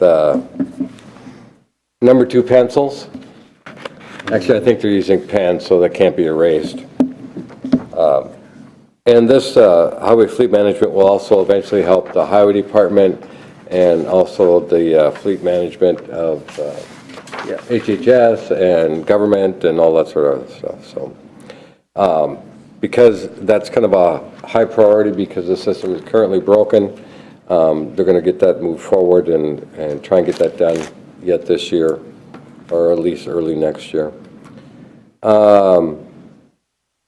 CAMA, County Assessor Tony Rasmussen brought up the CAMA Property Tax Management System, which is being used by the county, which also kind of has a effect on the tax system. And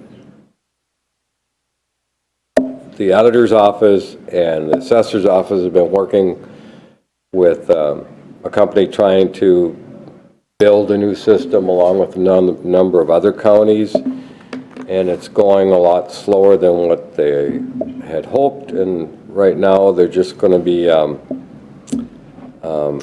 analyzing and looking at some different other companies to see if that will work for them.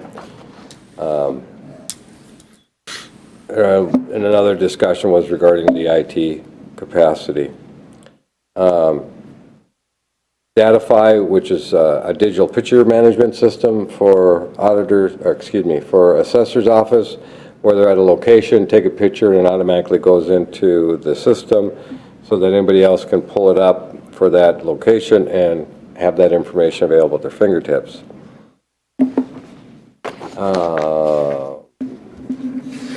Sheriff's Office key management, something's going to get put back a little bit because there's a very possibility that the highway fleet system would be capable of doing that. Some general discussion about the lack of IT staff and where we need to be and what it's all going to be. So the recommendation ended up being to identify the need for the business analyst. The committee recommends proceeding to hire the BA position now that was originally planned for the 2020 budget and schedule a technology committee meeting for 10:30 a.m. on September 11th. Then there was some information about ERP update, which we just approved, and the text message retention project update with this, a demo being moving forward with that, and there's questions on whether or not that's going to be coming state mandated on having to do text messaging retention. And with that, I'll make a motion to accept the minutes. Second. All right, motion by Commissioner Need a Dolan, separate second by vote. Commissioner Hewsome. Right. I do want to note that whoever did this in county staff, I give them props. This was excellent. I like the intake workflow process. I think this is a very nice document. It's very easy to understand because there's a lot of ambiguity as to how our IT projects come in and where they go. This is the first step and probably more steps that we need to either modify and clean this process up. I feel like I have a little bit better of an understanding of it. Not saying that it is perfect by any means. I still think as you can see, there's too many steps. It needs to be cleaner. Yeah. A great visual, Mr. Chair. Yes. It tells us that if this, then this. Yep. It happens way too often. Well, and I think new IT Director Fomby's done a good job of documenting where we're starting at. And if you don't do that, you can't move forward until you know exactly where you are. So I thought it was a good visual document. I love org charts, flow charts, schematics. It works great. So, Yeah, we've got a lot of work to do yet. oh yeah. But I think we're heading in the right direction on solving some of our IT issues and moving forward. And Mark, I follow this through, and it looks like change the ignition control module. I do want to say I applaud the fact that we've gotten all the commissioners in the last 12 months to come and go in and out of that IT committee, because it's a definite different meetings than any other meetings that we have as far as the committee assignments go. Definitely. And Mr. Chair, with this chart here, Stacy, if somebody has a request, goes in there, they can see where it's at in the process and if it moves forward or if it stops because of various components in there. you know, the biggest problem we have is that all of these softwares are extremely important.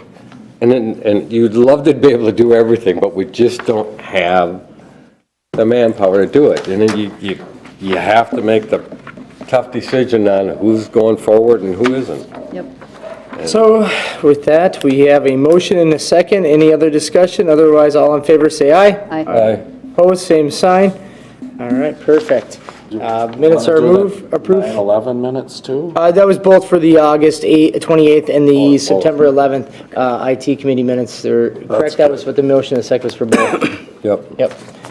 All right, now we are down to item B, 4 items for consideration, the Lake John Improvement District funding. Mr. Kreisler. Thank you, Mr. Chair.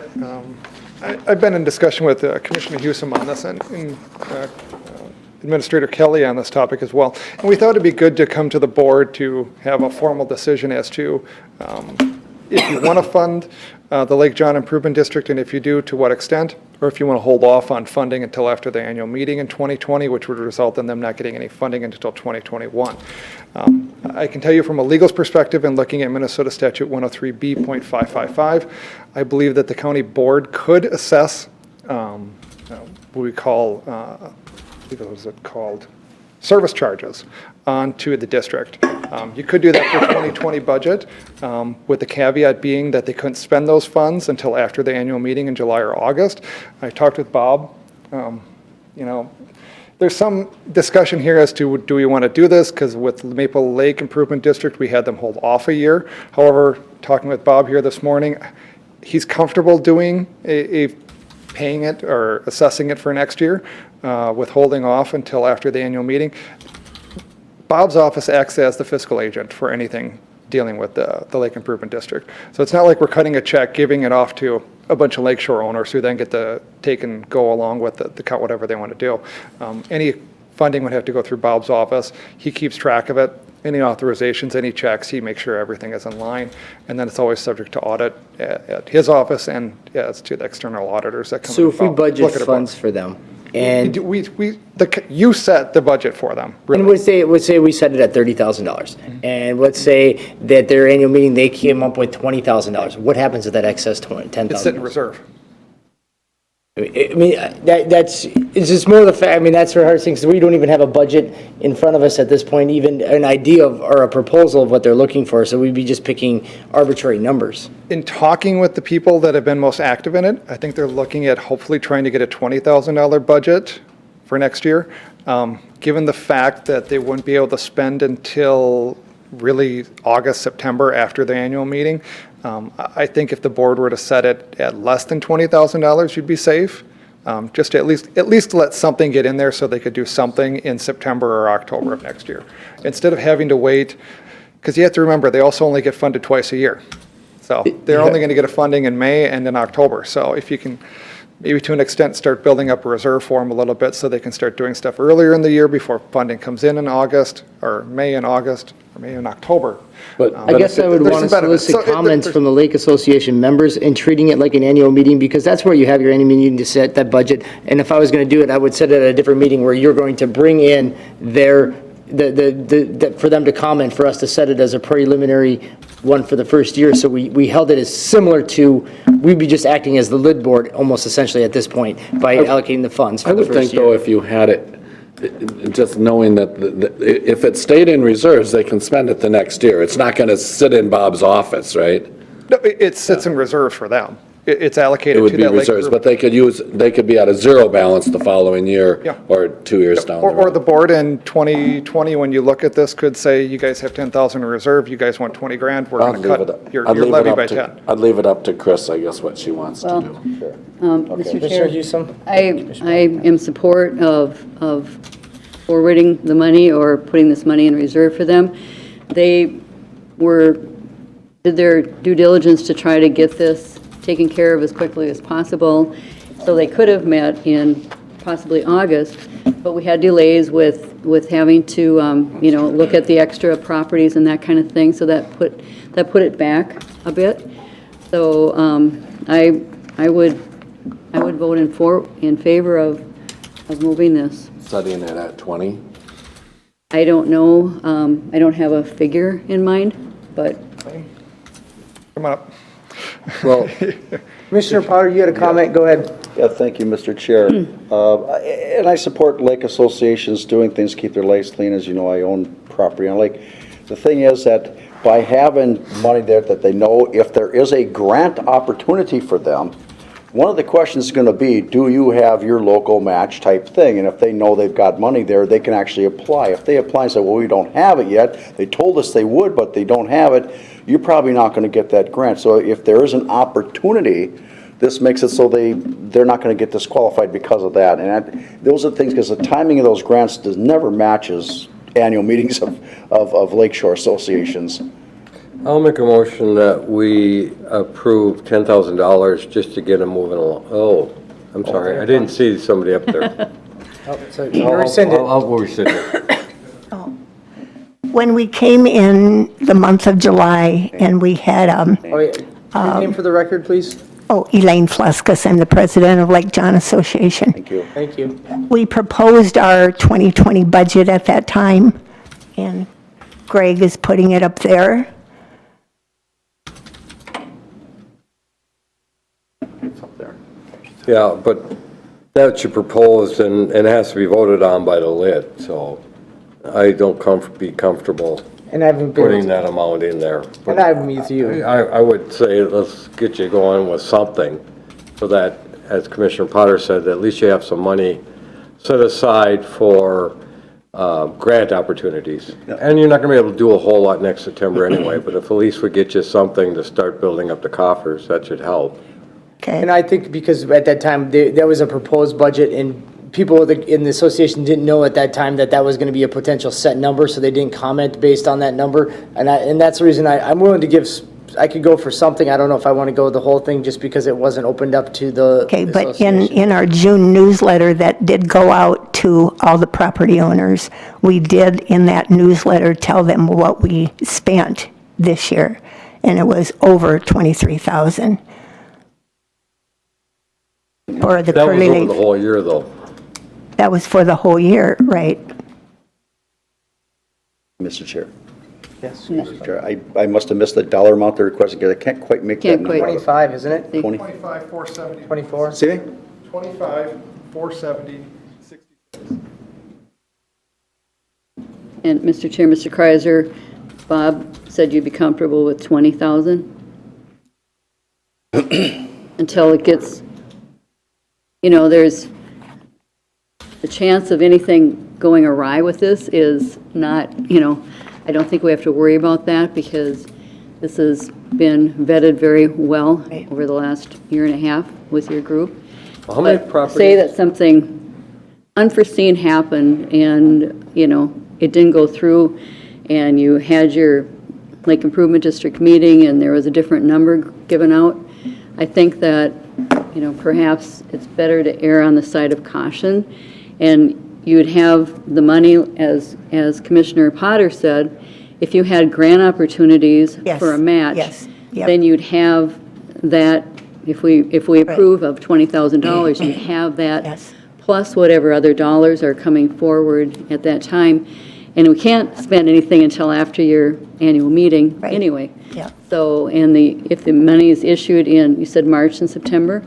Well, taxes are paid in May and October. That's May when and they come October. due. Yep. Yeah, when the tax, How many, Oh, June and November. June and So November, yeah. well, we'd be able to release, once they have their meeting, we could release part of it. You could release the first half. What, how many properties are there? What's that? Sorry, How many properties were there again? 200? There's 167. 167 assessed Okay. properties. All right. Well, I'll make a motion to approve $20,000. To Chair. not be able to be, Oh, sorry, you're going to finish your motion? I was just going to add to it, maybe I can phrase it for you. Impose a $20,000 service charge in the Lake John Improvement District, not to be spent until after the annual meeting and budget is submitted to the county auditor. that's what I was going to say until you cut me off. I'm sorry. You inserted a comma in there and I heard a pause, so I thought you were done, sorry. Ditto. Just trying to think. And I will second that, Mr. Chair. So your motion by Commissioner Dahl and second by Commissioner Houston. Is there any further discussion? Hearing none, all in favor say aye. Aye. Opposed, same sign. All right, the $20,000 is service. service fee has been approved for the Lake John Improvement District. Thanks, Lane. So does that mean that's just gonna go Bob or something? All right, we're almost 11 o'clock, and myself and Administrator Kelly and any of you commissioners that want to sit down and discuss fiber is taking place here in a matter of 6 minutes. So with that, we're going to discuss a November, December meeting schedule, and then I'm going to ask that we You waive forego the advisory updates, if everyone's okay with that. All right, I'll save all mine up for next time. Yes, Mr. Chair, a number of considerations with this year, both in November and December. In past years, we've scheduled a single committee date in December and sometimes in November. In addition, we have 5 Tuesdays in the month of December this year. as well as the AMC Annual Conference. So maybe the first item to discuss of canceling one of the 5 Tuesdays in December. Staff's recommendation was to consider the December 10th board meeting as that falls during the AMC conference. That's fair. Makes I mean, sense. I was thinking we just, for December, don't we just go every other and just meet the 3rd, 17th, and 31st, and meet the last one for to tie up business and forego the December 24th? But I don't know. Well, I'll make a motion that we cancel December 10th meeting. Second. All right. Motion by Commissioner Dahlheiden, second by Commissioner Potter to cancel the December 10th county board meeting. And why would we not do the 24th? Good. Christmas Eve. Christmas Eve, typically offices are open till noon. Okay. And that's usually a very short, we've done it before, right? I mean, We have, Yeah. yes. and we just had a real short meeting then, too. Well, that was back when we had to approve paying the bills. That's right. And we kind of streamlined a lot of that sort of stuff. I mean, there's no reason to waste people's or staff's time, Okay. I mean, that's, you know, for just a couple of, yes, no, unless there's something emergency. And normally in December, it's not anything pressing. that's the reason, I mean, I would recommend that we cancel I'm December. okay with it, I'm not going anywhere, but I mean, if somebody was going out of town on vacation, it would be, Well, I don't want Lee's office to end up having to have Susan. If Susan was going to use her day to take that half day off, then I'd rather not have to have them come in for just a short 20-minute meeting. Right. That's just more of a formality at that point, because so which one are we going to cancel then? Well, we're going to cancel the. we already did the 10th. right. We already did the 10th. We approved that one. Did we vote on that one? Yeah, we voted, no, we didn't. Okay. Okay. We had a motion and a second on it. Yep. Yeah. So how about if I rescind my motion And then what? and amend it to do the 10th and the 24th? Wow. I'll second that. All right, we have a motion by Commissioner Dolan and a second by Commissioner Potter to I'm feeling like I'm not needed. cancel December 10th and December 24th county board meetings in the month of December of 2019. I'll second that. All right, I think there was already a motion, a second by Potter. All right, any other discussion? Hearing none, all in favor say aye. Aye. Opposed, same sign. All right. Charlie, Mr. Chair, the 10th, you won't be around anyway. Why is that? You'll be at AMC. we'll be at Oh, AMC. okay, Yeah. okay.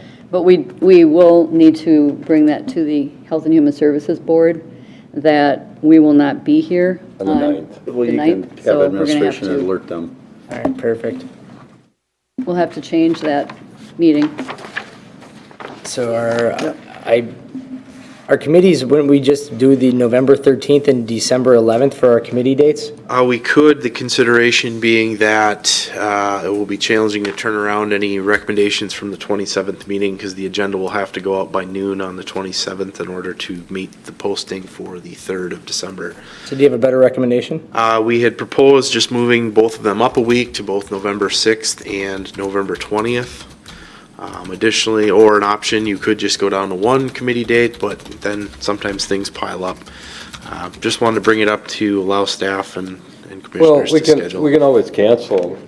Yeah, If not, there is nothing that comes up. there's nothing, yeah. Yeah, Mr. Chair. Sounds good. I agree with that, because you could keep both those in November, and if there turns out to be nothing really important or pressing, you can cancel it.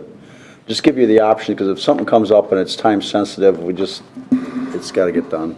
I'll make a motion to set committee meeting dates for November 6th, November 20th, and December 18th. Second. All right, motion by Commissioner Dahlheiden, second by Commissioner Potter. Any further discussion? Hearing none, oh yeah, go ahead. Mr. Chair, someone's on the radio that day, so we'll have to just, That's, oh yeah, I think it's me. on December 18th, so I we'll think have it's to mine. work not around me. that. I'm either November or December, I know that, so. It just November. was on, so. I think. All right, no other discussion? All in favor say aye. Aye. Opposed, same sign. All right. Committee's set. Then with that, I guess, real quick here, ask that we adjourn here and forego the advisory committee updates as we have, some of us have a meeting to go to. All right, with, And Mr. Chair, you sure I couldn't just say one thing? 'Cause sure. We had a meeting out at Soil Water regarding a Minnesota pollution control grant. It's called the 316 grant. And we obviously put on a very good presentation and as regarding a grant for the watershed. And it would be for the Little Waverly Lake, where the 12 Mile Creek comes in, which would include Ditch 10 and Emma all the way out. And we were awarded the grant, one of, I think, 16 in the state. Great. And it's a $250,000. Wow. With possibility to grow to over like $1 million in the next few years. So. Very nice. Thank you for sharing that. No, that's worth sharing. That's worth sharing. All right. Alrighty. And I'll just say that Buffalo is having their annual Street Party of Hope, formerly known as the Pink Street Party, but now it's to include all the different forms of cancer survivors and people who have lost loved ones. So it's a great event, and I'll be making s'mores from 4 to 5 for Rotary. So When is that? come and have. They're free. When is it? Today Well, the s'mores starts are at out. 4. They had to reschedule it because of the bad weather. So hopefully the weather will hold out today. But it's a big event from 4 to 9, I believe. Anybody else have a one? You might as well tell them. Is celebrating its 100th anniversary this Saturday in the Central Park area of Albertville. Get your Lupulin beer with the branded 100-year anniversary edition. Yep. Special made beer. And there's, when I drove by there last night, there's a cute little merry-go-round sitting out there. And then waiting. law enforcement had to come and kick him off. All right. Well, good meeting, folks. We'll adjourn at 11:02. So fun.